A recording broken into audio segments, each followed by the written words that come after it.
এবারে কার্শিয়াঙে গিয়ে চা বাগানে ঘেরা এক অপূর্ব হোমস্টেতে উঠেছিলাম। চারিদিকে চা বাগান আর মধ্যিখানে homestay. Amaira guest house. Kurseong station থেকে 8-10 মিনিট হাঁটলেই এই হোমস্টেতে পৌঁছে যাওয়া যাবে। এই বিষয়ে বিশদ বিবরণ আগের পর্বে দেওয়া আছে, যদি না দেখে থাকেন তাহলে দেখে নিতে পারেন। আমি এর লিঙ্ক ডেসক্রিপশন বক্সে দিয়ে দিয়েছি।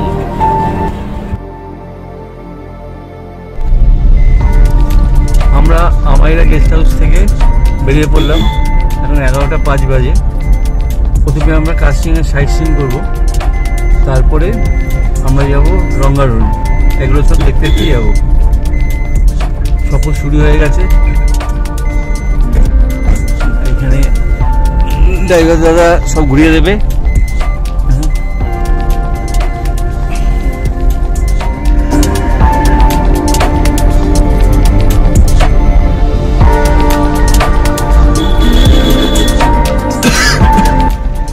স্টেট ব্যাংক, তারপরে অল ইন্ডিয়া রেডিও, তারপরেই আমাইরা গেস্ট হাউস। একদম কার্শিয়াং স্টেশন থেকে ওই হেঁটে গেলে 7-8 মিনিট বা 10 মিনিট। একদম সুন্দর রাস্তা। আর গাড়িতে তো 2 মিনিট 1 মিনিটে চলে আসছে। একদম কার্শিয়াং স্টেশনের সামনে চলে এসেছি।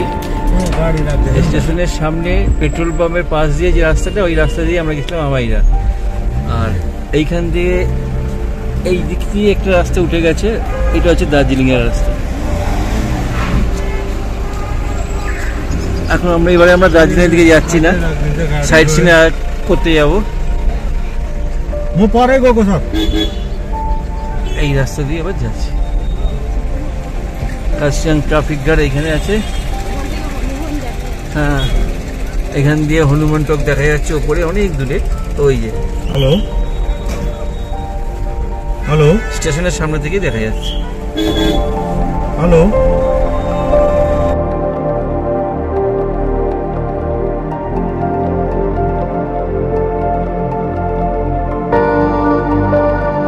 এটা কার্শিয়াং একটা বড় হোটেল, হোটেল অমরজিৎ, একদম স্টেশনের পাশেই।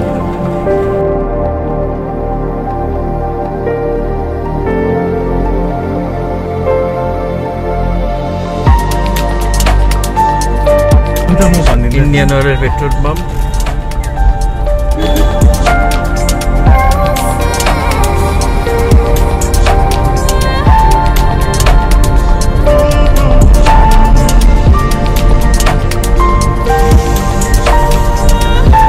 প্রথমেই আমরা চললাম কার্শিয়াংয়ের বিখ্যাত নেতাজি মিউজিয়াম দেখতে। এক পাশে ঘন জঙ্গল আর তার পাশ দিয়ে চলেছে টয় ট্রেনের লাইন।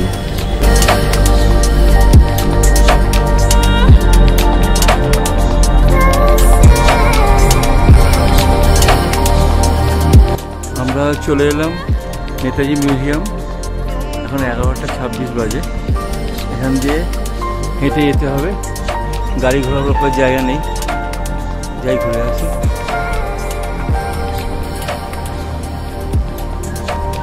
এই এরকম রাস্তা।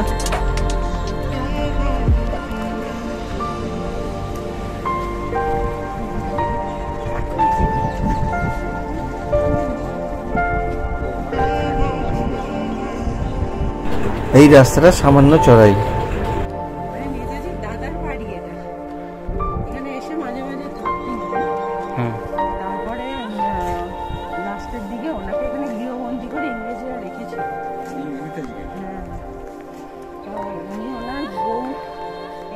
এখান থেকে অনেক চিঠি লিখতেন, এই চিঠিগুলো এখানে রাখা আছে।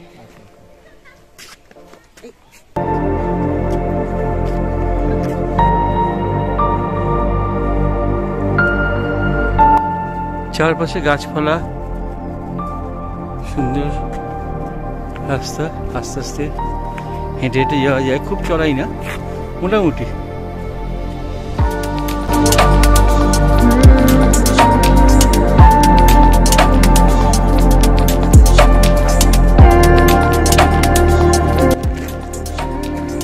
মিউজিয়ামটা এইদিকে, এখানে সিঁড়ি আছে, এপাশে একটা বিল্ডিং আছে, সিঁড়ি দিয়ে উঠি।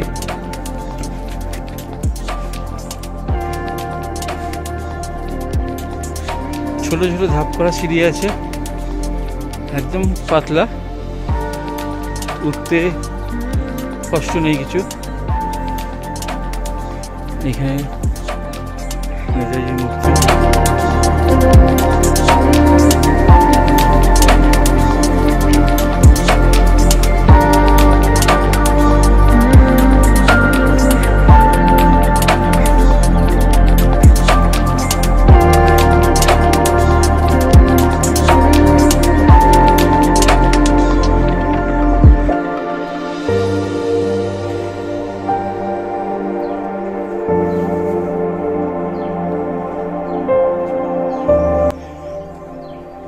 সুন্দর ছোট করে একটা বাগান আছে।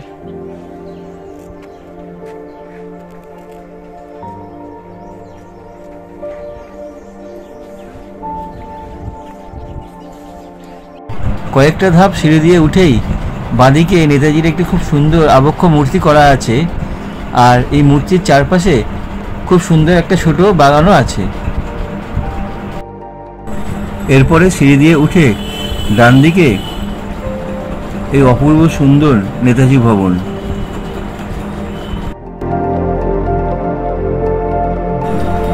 চারপাশে পাইন গাছের সারি আর প্রচুর রং বেরঙের ফুলের গাছ, অপূর্ব পরিবেশ।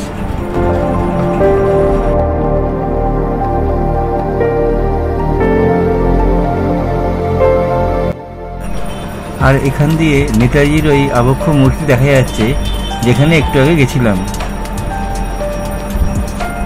এইখান দিয়ে আমরা বেরিয়ে এই পাশ দিয়ে উঠেছি,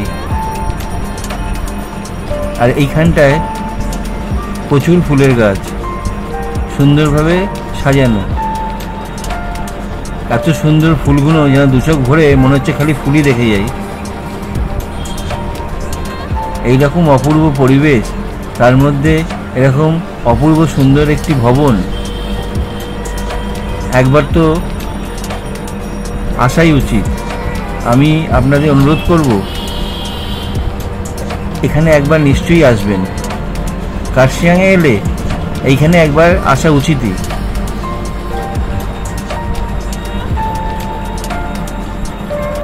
সকাল 9:30 থেকে বিকেল 4:30 অবধি এই ভবনটি খোলা থাকে।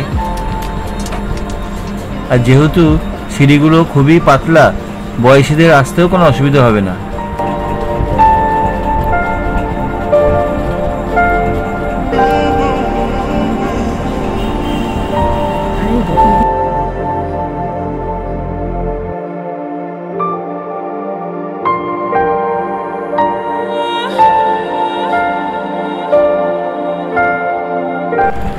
ভবনের একদম সামনে এসে গেছি।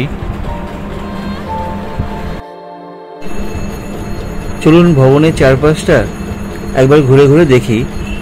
ভবনের ভেতরে ছবি তোলা বারণ, তাই বাইরে থেকেই যতটা দেখানো যায় সেটা দেখাবার চেষ্টা করছি। পুরো ভবনটাই কাঁচের জানলা দিয়ে একদম সাজানো, আর চারপাশে গাছপালা,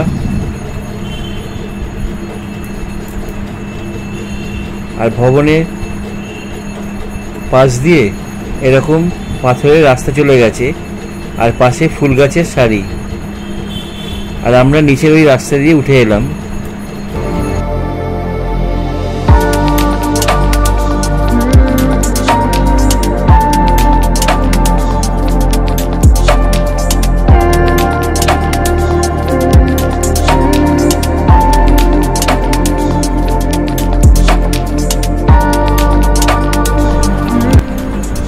এই রাস্তাটা ঘুরে ভবনের এন্ট্রি গেটের সামনে আসছে। এই পাশ দিয়ে ভবনে এন্ট্রি করতে হবে।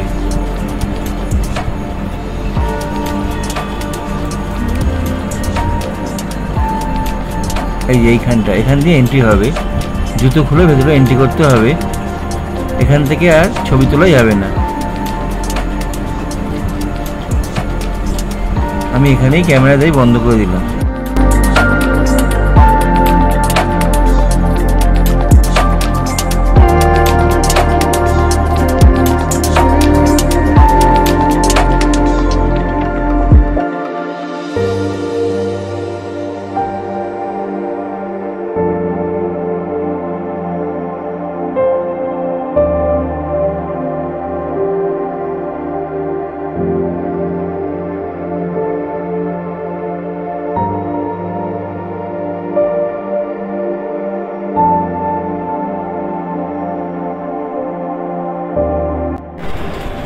ভবনের সামনের গেটের ঠিক বাঁদিকে এই যে ক্যামেলিয়া ট্রিটা দেখছেন, এটা 1934 সালে শরৎচন্দ্র বোস রোপণ করেছিলেন।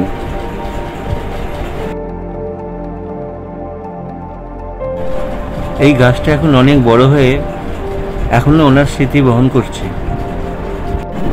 এবারে একটু বাড়ির পেছন দিক থেকে ঘুরে আসি।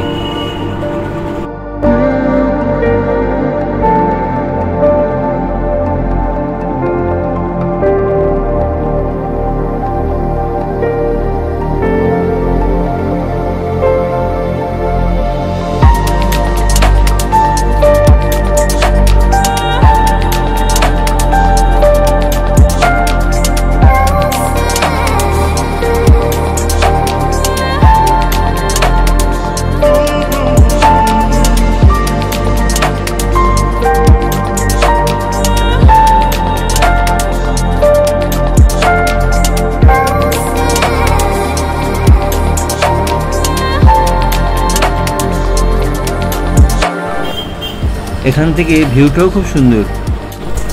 নেতাজি ভবনের ভেতরে ছবি তোলা নিষেধ, তাই ভেতরটা দেখানো যায় না। তবে ভেতরে ওনার জীবনকালের বিভিন্ন কথা, ছবি, এগুলো পড়ে দেখা ও জানা এসব বাঙালির গর্ব। বাড়ির ভেতর থেকে বাইরের জানলাগুলো দিয়ে সামনের পাহাড়ের অপূর্ব ভিউ দেখা যায়। ভীষণ সুন্দর এই ব্যবস্থাপনা। চারিদিকের গাছপালা, শান্ত পরিবেশ আর নেতাজির স্মৃতি এই ভবনটিকে ঐতিহ্যমণ্ডিত করে তুলেছে।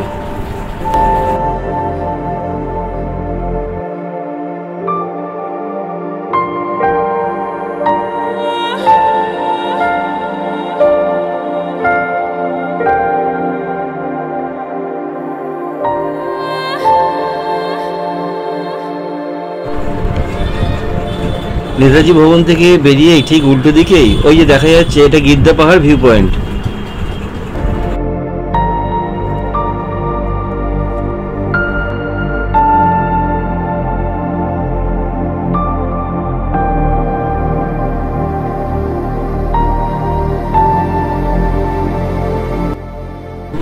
সিঁড়ি দিয়ে উঠে এটা দ্বিতীয় ধাপ, এইখান দিয়েও চারপাশটা দেখা যায়।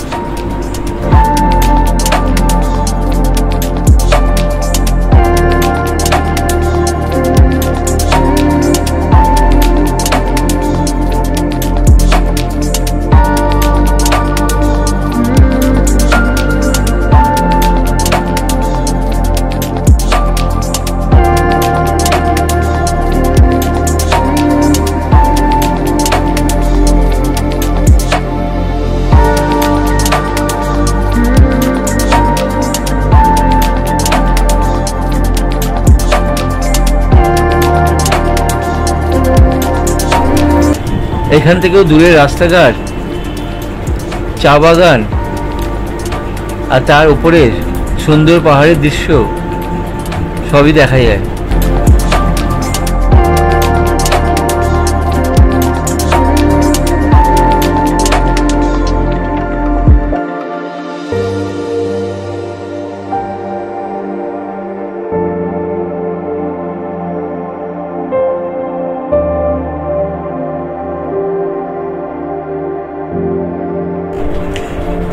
এটা একদম উপরের ধাপ। এইখানে অনেকগুলো বসবার জায়গা আছে। এইখানে বসে আপনি চারপাশের দৃশ্য উপভোগ করতে পারেন। চারপাশটা এখান থেকে ভীষণই সুন্দর লাগবে। দূরের ওই রাস্তা, পাহাড়, তার সঙ্গে চা বাগান, একটা অপূর্ব অপূর্ব দৃশ্য।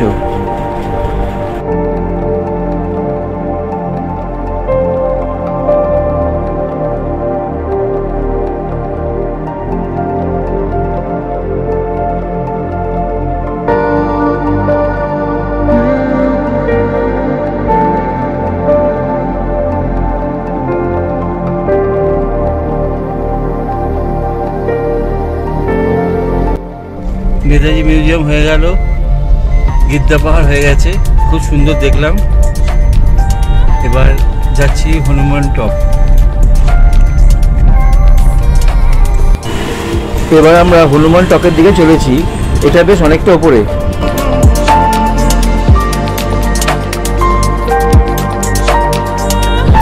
এই জায়গার নাম কার্শিয়াং কিভাবে হলো আর এই জায়গার সম্বন্ধে আমাদের ড্রাইভার ভাইয়ের মুখ থেকেই শুনুন। ল্যাঙ্গুয়েজের নাম হচ্ছে আপনার রিপগ্রং। আচ্ছা, আর কার্শিয়াংয়ের নামও ওই ল্যাঙ্গুয়েজ থেকেও বেরিয়েছে। আচ্ছা, মেন কার্শিয়াংয়ের নাম আগে হচ্ছিল আপনার লেপচা ল্যাঙ্গুয়েজে কুরসন। আচ্ছা, কুরসন লেপচা ল্যাঙ্গুয়েজে বলে আপনাকে হোয়াইট অর্কিড, ছোট অর্কিড যা হয় সেই অর্কিডকে কুরসন বলে। আচ্ছা, লেপচা ল্যাঙ্গুয়েজে। আচ্ছা, সেই নাম দেওয়া হয়েছে কার্শিয়াং। আচ্ছা, আর আমার কুরসন কি করে কার্শিয়াং হয়েছে, আপনাদের মানে যে আমার ইংলিশ ওয়ার্ড আছে ল্যান্টেন, ল্যান্টেন যে বাংলাতে লণ্ঠন বলে না, হ্যাঁ হ্যাঁ হ্যাঁ, ল্যান্টেনকে লণ্ঠন হয়ে গেছে একদম। হ্যাঁ, আমি নেপালিতে বলি লালটিন। হ্যাঁ হ্যাঁ, ওই করে কুরসন মানে ওই চেন, কুরসন মানে ওই ইটোমোলজি হয়ে হয়ে কার্শিয়াং হয়ে গেছে। আচ্ছা, তো এটা হচ্ছে এটা মানে আপনার যখন লর্ড জে.ডব্লিউ. বুকার যখন এই মানে ওল্ড মিলিটারি রোড থেকে এসেছিল এখানে, মানে ওরা তো ফেমাস বটানিস্ট না, বটানিস্ট এখানে কার্শিয়াংয়ে তখনকার ওয়েদার মানে একদম ভালো ওয়েদার ছিল ফ্লাওয়ার আর ফোনার জন্য। আচ্ছা, সেটাই জন্য ও এসে এখানে কার্শিয়াংয়ে যদি আপনি ভেজিটেশনটা দেখেন না, অনেকগুলো আপনার এই আয়ুর্বেদিক মেডিসিনের জড়িবুটি পাওয়া যায়। তো সেটাই জন্য এই জায়গা মানে একদম ব্রিটিশারদের জন্য মানে থাকার জন্য প্রথম first summer capital of the British হয়েছে এখানে কার্শিয়াংয়ে।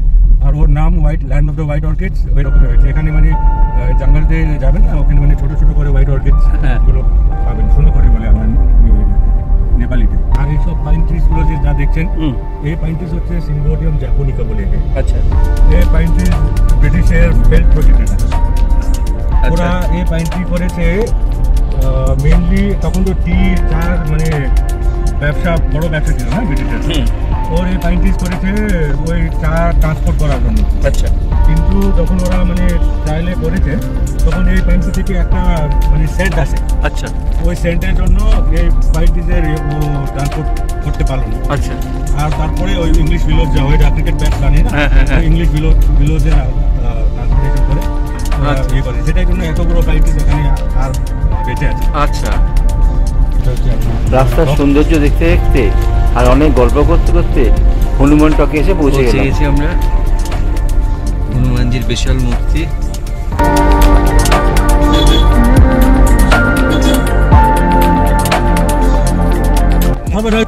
হনুমানজির মূর্তির কিছুটা দূরে আমাদের গাড়িটা পার্ক করানো হলো।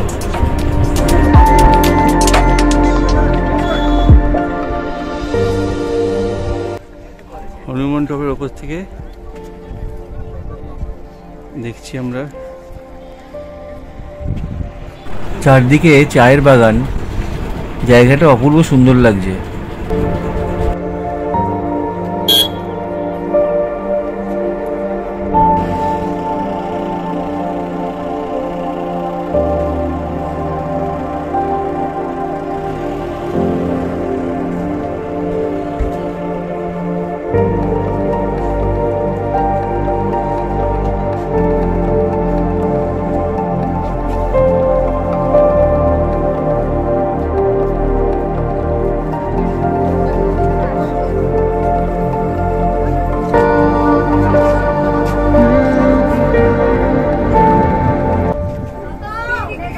হনুমানজির একটা মন্দির আছে আর এইখানে তো বিশাল মূর্তি।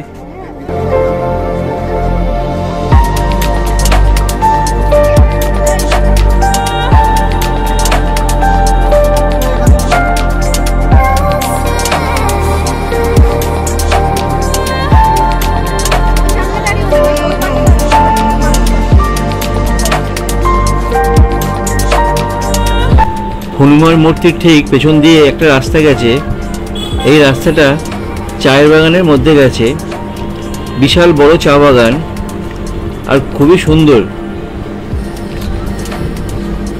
দুপাশে বেড়া করা রয়েছে আর ওইদিকে দূরে মেঘগুলো চারপাশ দিয়ে উঠে আসছে। এই উপর থেকে চারপাশের দৃশ্য ভীষণই সুন্দর।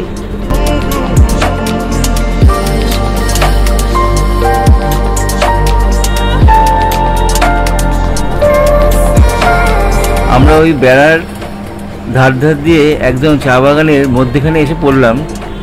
একদম খোলা চা বাগান, এই পাশটায় কোনো বেড়া নেই।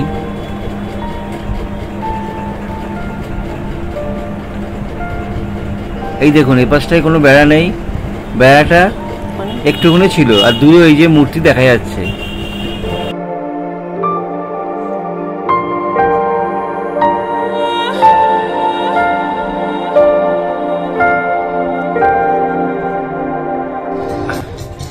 ডাউহিল ফরেস্ট এখন এলাম। এখানে 20 টাকা করে পার হেড টিকিট কেটে এখন আমরা একটা গেট দিয়ে ঢুকছি। বিশাল বিশাল পাইন গাছ, এই যে লম্বা একদম।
পাইন বনের ভেতরে অনেকটা যাওয়া যায়, আমরা আর বেশি দূর যাইনি।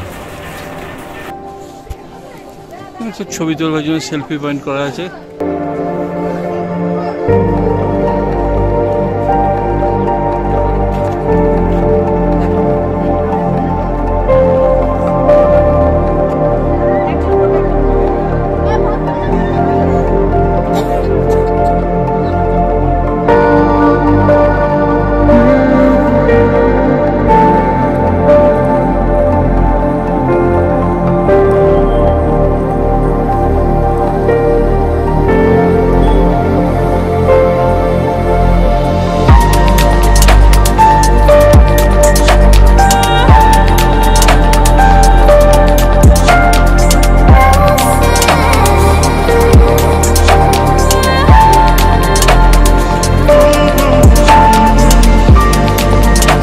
কাউন্টার, এখানে 20 টাকা করে টিকিট কেটে ফরেস্টে ঢুকলাম।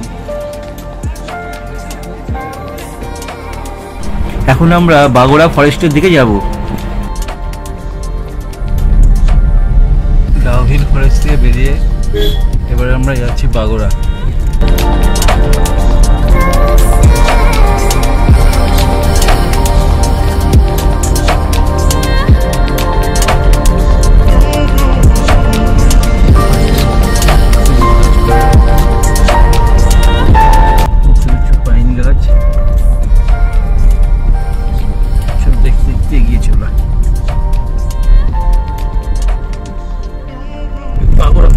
হয়ে গেল, আমরা ফরেস্টের মধ্যেখান দিয়ে গাড়িতে যাচ্ছি।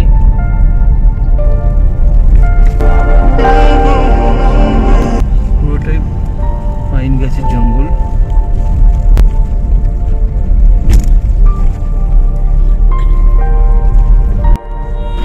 এছাড়া এখানে Victoria girls school, boys school, chimney village এগুলোও দেখে নিতে পারেন। আমার এগুলো আগে দেখা ছিল, তাই আর থামলাম না, এগিয়ে চললাম নতুন গন্তব্যের দিকে। এরপর এক অপূর্ব সুন্দর ভিলেজের ভিডিও নিয়ে আসছি এর পরের পর্বে।